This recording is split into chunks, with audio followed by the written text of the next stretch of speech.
Welcome to Taking It, where we argue about the same stuff that you guys are arguing about. My name is Jamar. My name is Ebony, black, and I am afraid to admit some stuff. My beef with the I'm black and I'm scared to admit conversation is if somebody isn't deemed the right kind of black or black enough, they get bullied for saying anything. You can't say shit. Like, we preach every day that black people are not a monolith and we're all different and come from different backgrounds and have different cultures. But as soon as somebody that's not just, I don't even know how to explain it, that's just not right, if they don't You mean tick off enough stereotypes, then they're not black enough. You ain't got your black card. Right. So you can't say nothing. So now you're not part of the community and you can't address certain things. You know what's crazy? Like, you saying that, like, all right, you got all these stereotypes. It'd be the harmful one.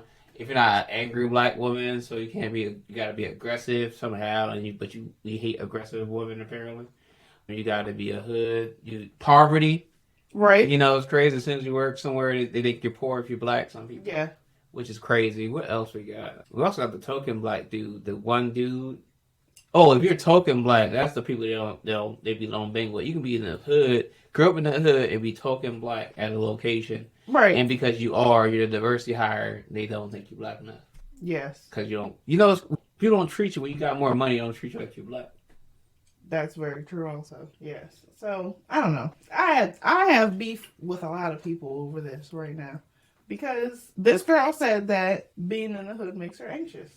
And people took that and ran with it. Now, I will address the fact that, yes, there were some non-melanated people. Wait, so not being in the hood does not make you anxious.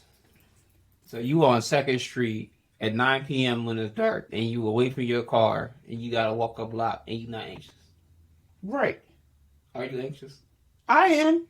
All right, just making sure. I was like, wait a minute, I'm trying to follow this. This is my I know point. damn well I used to walk to my car at midnight and I didn't have no jewelry on when I came back because it was it. Because just to let you know, if I'm from the hood and I'm in the hood, I don't want to even rob you. And you made it so easy. Why your shit out and made it easy? Yes. And then women make it really easy because y'all everything like a purse.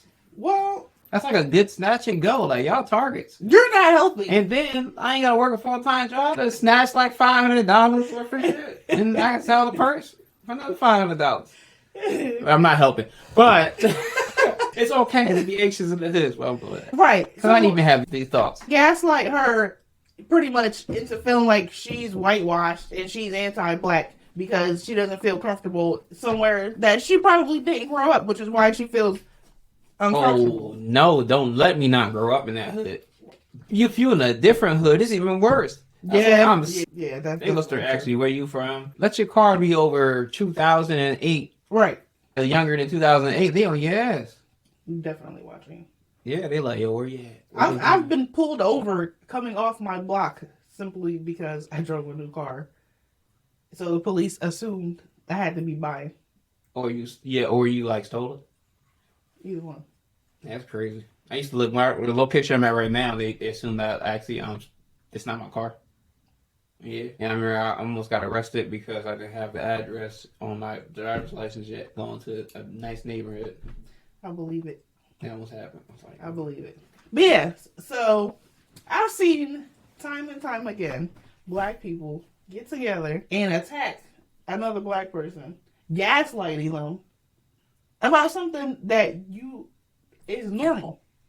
Every day, point in case, last year, there was one girl sitting in her car talking about a bad experience that she had with a hairdresser.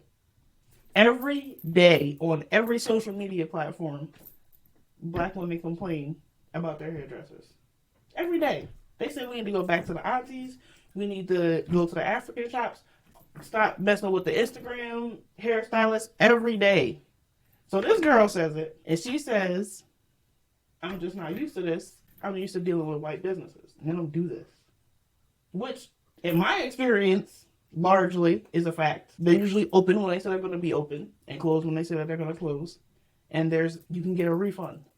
or whatever. There's rules that they follow. Yeah.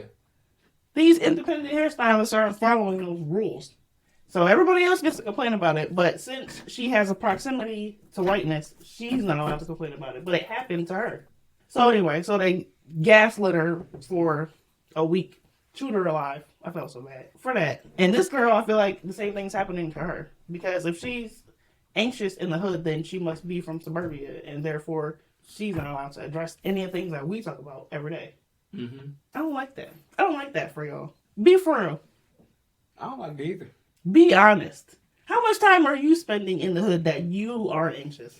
Oh my God, they be talking match by the hoods too. Most Right. people even eat at the restaurants in the hood. Where you go on a date at? Outside the hood.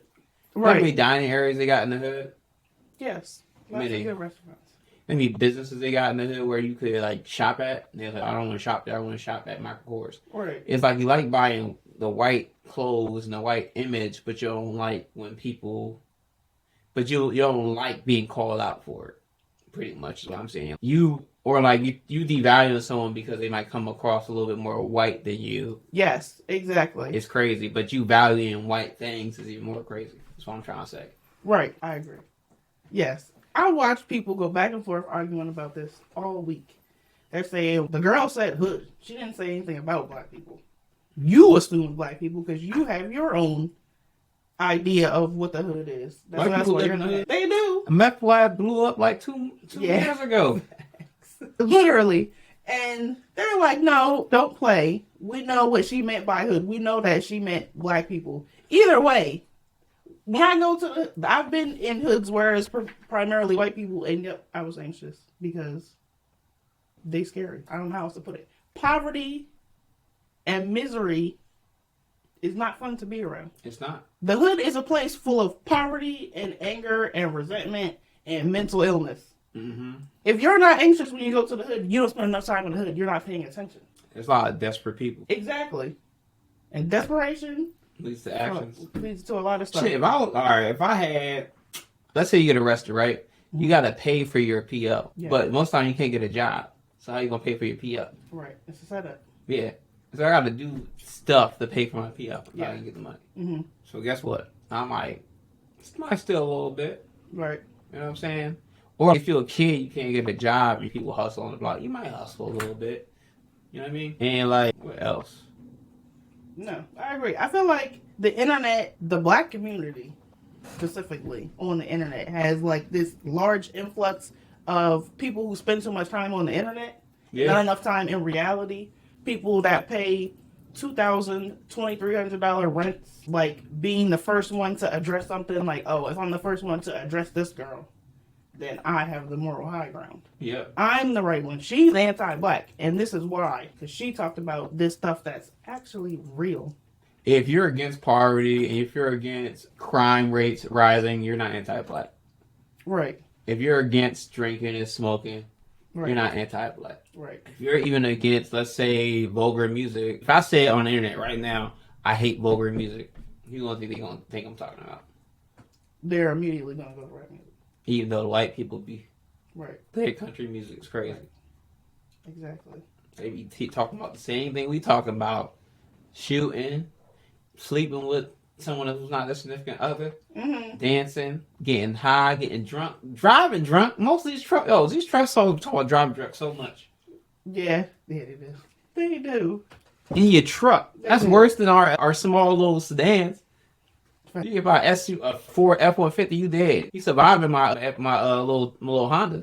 Pancakes. That's crazy. It's 150. But yeah, so anyway, I'm just trying to, let's de-social media, the hood. Let's like de-social media and like de-romanticize like what it is to be in the ghetto and live in the ghetto and be black, where a lot of poor black people live. That shit is miserable.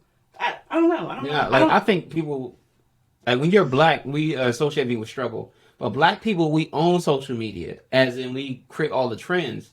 So a lot of trends we have is a lot of struggle. And then if you keep hearing our black voices on these social medias, sometimes you hear struggle. Right. But you don't need the struggle to be successful. That's what a lot of people think.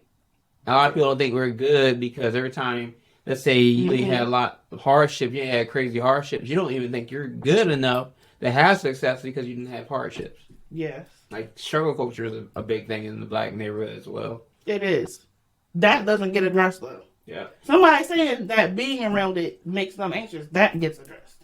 Yeah. I don't know. I feel like they're just like pretending that all those things don't exist. Like I have literally sat at a busy intersection at 3:00 in the afternoon and watched a man shoot into the intersection in broad daylight and skip away.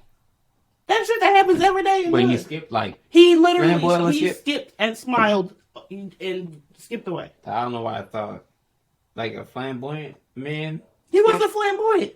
No, like a hood. He had plaits in his hair, and he saw whoever he was looking for, and shot 2 feet from me and skipped away. Why? Because we're in the hood, and that's shit that people in the hood do. That's true. You want to argue and bully this girl, but the people who really need to be addressed aren't on TikTok watching you complain about them. They're not gonna be held accountable. They don't care. They don't care about the white people arguing and agreeing with anti-blackness in the comments. They don't care about that. Not only nothing, it gets paid to be trifling and ignorant on TV every single day. You're not addressing her. She don't care. She's not about to be held accountable. The white people be paying her to be that. Black people pay her to do it. Too. Both of them do. Yeah, think about them. Who's the most managers are white? Yes, the managers are white, but black people watch it. Yeah. They watch it every day. If I was a white manager and I'm like, y'all can make money from this, I'm going to keep putting her in a shitty situation. Literally. She want to keep doing it. And she's not the only one. There's people who do it for free every day for fun. She was about to be summertime, 70 degrees, we'll be ratchet outside. Right. Anyway, if you're in the hood and you don't have anxiety and you're not scared, then you're not paying attention. You're not. And if somebody points out that being in an area that is not familiar to them triggers you, then that's for you to talk about with your therapist. And let it be known, if I'm in a cornfield in the country alone, I'm triggered. That too. That's like the alleyway. The car feel alone. It's unnatural. You're like, oh my god, wow. Or that was a drill in the car. Yeah, them too. I honestly never walk into tall grass or cornfields now because of that movie. Never. I'm scared. That's one of my favorites. But anyway, I feel like y'all need to go outside and touch grass. Stop telling people how they can feel about things. Stop telling people that it's anti-black to be against anything that you feel like is synonymous with blackness. Shoot, is it anti-black to drink like diet juice? You can do whatever you want because you're just black doing something. Again, We're not a monolith. Remember that. That's true. All right. So I enjoy kayaking, and I'm black. Right? I like doing white water rafting. Why you don't do black water rafting? Nope. I only do the white kind. Yeah, well, either. That's dangerous. And then you pull out the black stereotype. Yeah. Oh, my favorite. It's not like a black. I'm black, and I'm afraid to admit that because my father was in my life, I had to learn how to use tools at work, and people laughed at me because I'm the only man that doesn't know how to use a screw gun or a drill. That's sad. I had no dad. I know how to use it, and I ain't have one either. Oh man, that's what we were expecting that. Apparently, everybody learned different than dad, and that Joe was like, "Yeah, my dad taught me how to use this." I'm like, your dad had power tools? All you gotta do is just make sure you break the generational curse. Yeah. But anyway, I'm black, and I'm afraid to admit that sometimes you guys gaslight and delude yourselves into thinking that some things, some stereotypes, some things that don't make us look good, they're real and they exist. And just because somebody isn't your version of black, that they can't say whatever they want to say, they can't. I want all of us to be able to feel comfortable saying whatever, addressing anything. That's all. So, to wrap up, I just want to say I want the best for us all, and I want all of our voices to be heard all the time by each other. And tell us what you think. Tell us what you're afraid to admit. It's safe. We're on YouTube. Nobody's going to tell anybody. Yeah, just think TikTok. Let us know in the comments what you think. And thank you for watching Taking It. All right. Thank you for watching our woke agenda.